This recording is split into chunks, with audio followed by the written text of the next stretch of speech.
Second thème, les cuisines des hôpitaux, des cliniques et des EMS. Elles ne sont pas cotées dans les guides gastronomiques, mais mal manger quand on est hospitalisé, ça n'est pas une fatalité. La nourriture est de plus en plus considérée comme un élément très important de la guérison. Reportage Bernard Nevet.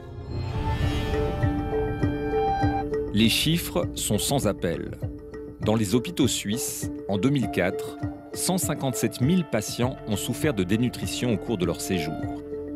Ces patients avaient 2 fois plus de problèmes infectieux que les autres et restaient en moyenne 5 jours de plus à l'hôpital. En fait, la moitié des allongements des séjours hospitaliers étaient liés à la dénutrition. Dès 2006, l'Office fédéral de la santé publique tire la sonnette d'alarme. La dénutrition dans les hôpitaux pose d'immenses problèmes. Dépistage, traitement, prévention. Ici, on peut ajouter... Le professeur Claude Pichard, responsable de la nutrition aux hôpitaux universitaires de Genève, faisait partie du groupe d'experts consultés à l'époque. En 2006, environ un tiers des patients ne couvraient pas leurs besoins alimentaires durant un séjour hospitalier.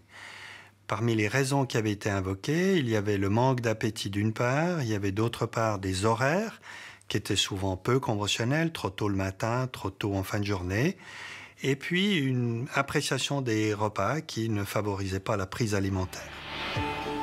Des conséquences pour le patient, mais aussi en termes de coûts.